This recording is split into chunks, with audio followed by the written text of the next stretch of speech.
জ্বলছে নেপাল, প্রত্যেকটা আপডেট আমরা আপনাদের সামনে তুলে ধরছি। আর এবার শুরুতে নজর রাখি ভারত আর ভারতের তিন প্রতিবেশী রাষ্ট্র।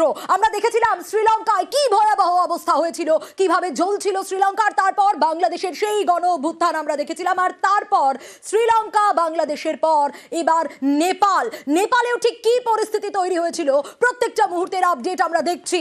পর পর পালা বদল ভারতের তিন পড়শি রাষ্ট্রে, শ্রীলঙ্কা বাংলাদেশের পরই এবার অভ্যুত্থানের পথে নেপালও।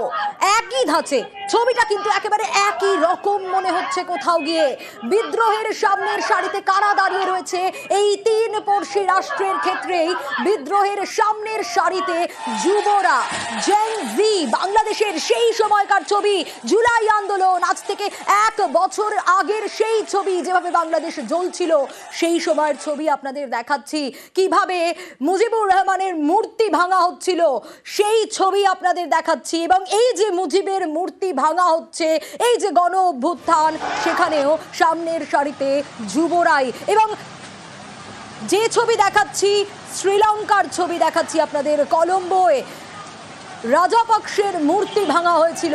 দেখুন সেই ছবি, মুজিবের মূর্তি ভাঙা, রাজাপক্ষের মূর্তি ভাঙা, শ্রীলঙ্কা বাংলাদেশ। এবং এবার ঠিক একইভাবে সেই ধাঁচেই দেখা গেল এই নেপালের ছবিটাও। এবং তিন রাষ্ট্রের ক্ষেত্রেও নেপালের ছবিও আপনাদের দেখাচ্ছি। দেখুন ভাঙা হচ্ছে কেপি শর্মা ওলির মূর্তি। কোথাও গিয়ে মনে হচ্ছে না শ্রীলঙ্কায় ঠিক যে ছবিটা দেখলেন সেই ছবিটাই দেখতে পাচ্ছেন নেপালে, বাংলাদেশে ঠিক যে ছবিটা দেখছেন সেই ছবিটাই আপনারা এবার দেখতে পাচ্ছেন নেপালে এসে। নেপালেও কেপি শর্মা ওলির মূর্তি ভাঙা হচ্ছে। আর শ্রীলঙ্কা বাংলাদেশের পর এবার নেপাল একেবারে একই ধাঁচে, যেখানে জেন জি তারাই কিন্তু বিদ্রোহের সারিতে। আর তিন রাষ্ট্রেই দুর্নীতির অভিযোগ আর বিদ্রোহের আগুন জ্বলছে। তিন রাষ্ট্রেই বিদ্রোহের পর চরম নৈরাজ্যের ছবিও দেখুন দেখাচ্ছি একে একে। তিনটে ছবি আপনাদের দেখাচ্ছিলাম। এবার কেপি শর্মা ওলির বাড়ি, তার বাড়িতেও আগুন ধরিয়ে দেওয়া হয়, যে ছবি আপনাদের দেখাচ্ছি। এবং তিন রাষ্ট্রের ক্ষেত্রেই কিন্তু বিক্ষোভ, সেনা শাসন, ক্ষমতা দখল এবং সংসদ থেকে সরকারি বাড়ি, জনরোষে সব পুড়ছে। শ্রীলঙ্কা বাংলাদেশের পর নেপালের পরিস্থিতিতেও সজাগ নজর রয়েছে আন্তর্জাতিক মহলের। ইতিমধ্যেই আমরা যোগাযোগ করতে পেরেছি, আমাদের সঙ্গে রয়েছেন আন্তর্জাতিক সম্পর্ক বিশেষজ্ঞ দেবাশিস নন্দী। আপনাকে স্বাগত জানাবো নিউজ 18 বাংলায়। স্টুডিও থেকে সোনিয়া কথা বলছি আপনার সঙ্গে। আন্তর্জাতিক মহলের নজর রয়েছে। শুরুতেই একটা বিষয় জানতে চাইবো দর্শকদের জন্য, কারণ এই প্রশ্ন সবার মনে ঘোরাফেরা করছে, এখন নেপালের ভবিষ্যৎ কি? দেখুন, নেপালের যে ভবিষ্যৎ, সেই ভবিষ্যৎ সত্যি অন্ধকার। কারণ হচ্ছে নেপাল একটা দুর্গম সময়ের মধ্যে দিয়ে যাচ্ছে এবং এই সমস্যা শুরু হয়েছে নেপালে বিগত বেশ কয়েক মাস ধরে, কয়েক বছর ধরে। এবং নেপালের এখন যে অবস্থা, সেই অবস্থা থেকে মুক্তি পাওয়ার পথ নেই। হয়তো সামরিক বাহিনী ক্ষমতা দখল করবে আগামী দিনে। কেননা নেপালের যে শাসন ব্যবস্থা, সেই শাসন ব্যবস্থার অস্তিত্ব নিয়ে প্রশ্ন উঠেছে। সাধারণ জনগণের একটা বড় অংশ চাইছে নেপালের রাজতন্ত্র ফিরুক, বা এই বিগত 17 বছরে যে সরকার ছিল সেই সরকারকে পরিবর্তন করে সাংবিধানিক কাঠামো চেঞ্জ হোক। তার কতগুলো কারণ রয়েছে। এই কারণগুলোর মধ্যে অন্যতম হচ্ছে যে নেপালের বেকারত্ব, নেপালের দুর্নীতি, সুশাসনের অভাব, সর্বোপরি পলিটিক্যাল এলিট যারা রয়েছে নেপালে, সেই এলিটদের ভোগবিলার জীবনযাপন এবং সাধারণ মানুষের যে সাধারণ দাবি, স্বাস্থ্য, শিক্ষা, পরিষেবা এবং বিদ্যুতায়ন এবং যোগাযোগ ব্যবস্থা, সেগুলো কিন্তু অন্ধকারই রয়েছে। এবং নেপালে আমি যে কয়েক মাস আগেই ভিজিট করেছিলাম, শ্রীলঙ্কাতেও গেছি, বাংলাদেশে একাধিকবার গেছি। আমি দেখেছি যুব সমাজদের একটা বড় অংশের ক্ষোভ রয়েছে একটা সরকারের প্রতিষ্ঠানের বিরুদ্ধে। এই প্রতিষ্ঠানের বিরুদ্ধে ক্ষোভের কারণগুলো রয়েছে এই যে জনগণ মনে করে, ইউথরা মনে করে যে তারা যেই পরিমাণ সুযোগ সুবিধা পেতে পারতো, যেই চাকরি পেতে পারতো বা চাকরি ছাড়া অন্যান্য ব্যবসায়িক সুযোগ সুবিধা পেতে পারতো, সেই সুযোগ সুবিধাগুলো নষ্ট হচ্ছে। কারণ মাত্র যে রিসোর্স, ন্যাশনাল রিসোর্স গুলো নষ্ট করে দিচ্ছে এই সরকারের মানুষজন। যে শ্রীলঙ্কার ক্ষেত্রে বলি, রাজাপক্ষে ফ্যামিলি অনেক সম্পত্তির মালিক এবং মন্ত্রিসভায় সে দেশের রাজাপক্ষে ফ্যামিলি সকলে ছিল, বিভিন্ন প্রতিষ্ঠানে ছিল এবং ক্যাশ লিকুইড মানি যেটা ফরেনের থেকে পায় সেটাও তাদের পকেটে ঢুকেছিল। বাংলাদেশের ক্ষেত্রেও একটা অন্যরকম হয়েছে। হাসিনা বাদে তার যে অন্যান্য মন্ত্রীর বিরুদ্ধে কিন্তু দুর্নীতির অভিযোগ ছিল। এবং নেপালের যে সমস্যাটা যদি আমরা দেখি, একটু গভীরে তলিয়ে দেখি, তাহলে দেখবো একটা বহু জনজাতির দেশ একটি নেপাল, বহু ধর্মের দেশ, বহু ভাষার দেশ। কিন্তু সেখানে যে সংবিধান হয়েছে রাজার পরবর্তীকালে ইনক্লুসিভ নয় সেই সংবিধান। সেই সংবিধানে মদেশী সমেত অন্যান্য জনগোষ্ঠীর ভোটাধিকার বা নাগরিক অধিকার সুনিশ্চিত করা হয়নি।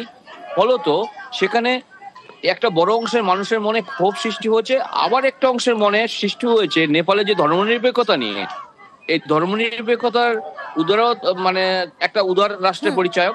সুতরাং এই ধর্মনিরপেক্ষতার সুযোগ নিয়ে অন্য অন্য ধর্মের লোকজন নেপালে প্রবেশ করছে ওপেন বর্ডারের সুযোগ নিয়ে, এবং খ্রিস্টান মিশনারিরাও শুনলাম যে 65 মানে কোরিয়ান সরকারের মদতে 65টা নতুন চার্চ হয়েছে।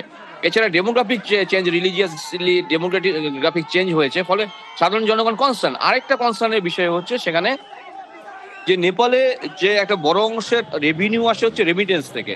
যে নেপালের মহিলা থেকে শুরু করে ইউথরা মিডল ইস্টে যায়, সাউথ ইস্ট এশিয়াতে যায়, সে রেমিটেন্সের টাকা দেশের মানে রেভিনিউ জেনারেট করে, কিন্তু তাদের নিরাপত্তা নেই। এবং তারা যে প্রক্রিয়ায় যায় বেশিরভাগ দালালের হাত ধরে যায়, তাদের নিরাপত্তা নেই। যাওয়ার পরে তাদেরকে মানে ফলস ভিসা বা ওয়ার্ক পারমিটে যায়, যাওয়ার পরে তাদের অত্যাচারের শিকার হতে হয়, মহিলারা তার থেকে নিস্তার পান না। এবং সরকার এ বিষয়ে উচ্চবাচ্য করে না, কিছু নীতিমালা প্রণয়ন হলেও তাদের সুরক্ষার বিষয়ে কোনো কর্মকাণ্ড বা পদক্ষেপ নেপাল নেয়নি। আরেকটা সবচেয়ে বড় গুরুতর অভিযোগ হচ্ছে নেপালে, সেটা হচ্ছে যে রাজা জ্ঞানেন্দ্র হঠাৎ সক্রিয় হয়ে উঠেছেন। তিনি নাকি একটা যুব সমাজের একটা বড় অংশকে তিনি প্ররোচিত করেছেন যে এক্সিস্টিং যে গভর্নমেন্ট রয়েছে সেই গভর্নমেন্টের বিরুদ্ধাচরণ করতে, যাতে করে জনগণ এই ইস্যুটাকে কেন্দ্র করে তারা সরকারকে উৎপাদন করতে পারে। ঠিক এই জায়গা থেকে মিস্টার নন্দী একটা বিষয় জানতে চাইবো, যখন এই সরকারের কথা উঠে আসছিল, কেপি শর্মা ওলি, তার ভবিষ্যৎ কি তাহলে? শর্মা ওলি তো দেশে মানে কি বলবো, যদি দেশ থেকে পালাতে না পারেন, তার প্রধানমন্ত্রী আবাস থেকে তিনি দেশের কোনো গুপ্ত জায়গায় রয়েছেন, যদি দেশ থেকে পালাতে না পারেন তাকে জনরোষে মারতে হবে, কারণ পুলিশ আর সামরিক বাহিনী তাকে বাঁচাতে পারবে না। যেখানে অর্থমন্ত্রী নিগৃহীত হচ্ছেন, তার স্ত্রী নিগৃহীত হচ্ছেন, তিনিও কিন্তু নিস্তার পাবেন না। এবং যদি বিদেশে পালিয়ে যেতে পারেন তাহলে হামিদ কিরজাইয়ের মতো অবস্থা হবে। তিনি নিরাপদে থাকবেন, কাতারে যেমন আছেন হামিদ কিরজাই, মানে আফগানিস্তানের প্রাক্তন প্রেসিডেন্ট, তিনি দেশ থেকে অনেক টাকা লুট করে পালিয়ে গিয়েছেন। তো ইনিও টাকা লুট করেছেন, আগে হয়তো হুন্ডির মাধ্যমে পাঠিয়ে দিচ্ছেন। অর্থাৎ নেপালে ঠিক আফগানিস্তানের মতো হুন্ডি বা হাওলা যে ব্যবসা রয়েছে, অর্থাৎ ইলিগাল মানিটারি ট্রানজাকশন। অর্থাৎ আমি বলতে চাইছি যে একটা আনরেগুলেটেড ইকোনমি রয়েছে নেপালে, যেটা গ্রে ইকোনমি। সেই ইকোনমিতে দেখা যাচ্ছে মন্ত্রী থেকে শুরু করে ব্যুরোক্রেট সকলে যুক্ত।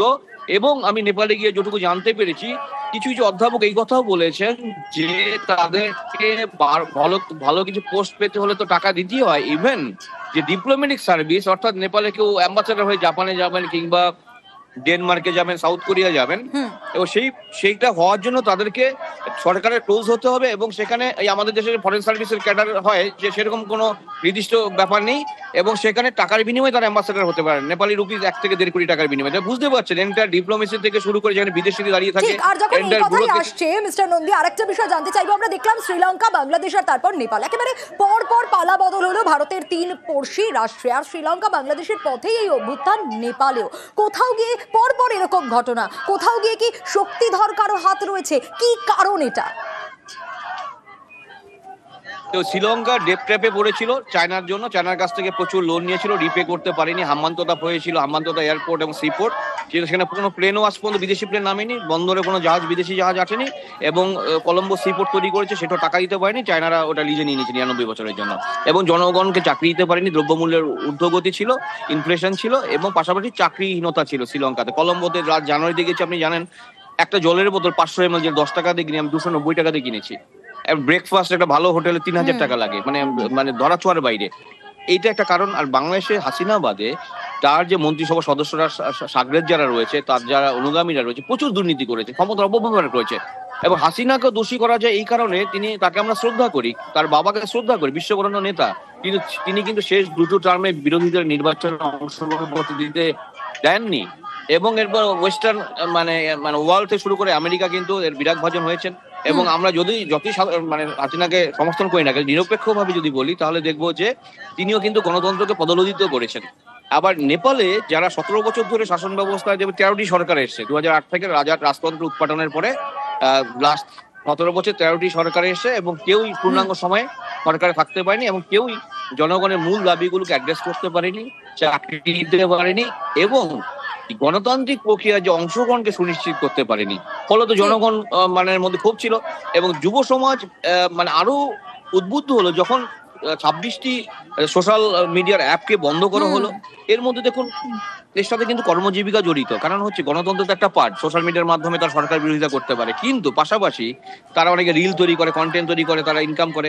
আবার বিদেশি পর্যটকদের উপর নেপালের ইকোনমি জড়িত, অর্থাৎ বিদেশ থেকে যারা পর্যটক আসেন নেপালে, তারা কিন্তু সোশ্যাল মিডিয়ার মাধ্যমে বিভিন্ন ভিডিও দেখে, ইউটিউব দেখে অনেক ইনফরমেশন গ্যাদার করে তারপর নেপালে আসেন, স্টাডি করে আসেন। সুতরাং এই নেপালে যে অবস্থা হলো, শুধু রাজনৈতিক ভবিষ্যৎই অনিশ্চিত হলো না, অর্থনৈতিক ভবিষ্যৎও অনিশ্চিত হলো, কারণ এই পর্যটনের যে ফ্লোটা, বিদেশ পর্যটন, সেটা কিন্তু অনেকটা কমে যাবে। অনেক ধন্যবাদ জানাবো আপনাকে। একেবারে 3 দেশ 3 সময়, কিন্তু ছবিটা একই রকম। 3 দেশে জনরোষের একই ছবি। শ্রীলঙ্কা বাংলাদেশের সঙ্গে হুবহু মিলে যাচ্ছে নেপালের দশা। ইস্যু ভিত্তিক বিক্ষোভ থেকে ঝাঁজ বাড়িয়ে প্রথমে বিদ্রোহ, অভ্যুত্থানের চাপে পদত্যাগের পর দেশ ছাড়া রাষ্ট্রপ্রধান। সব আপডেট দেব, তবে একটা ব্রেকের পর।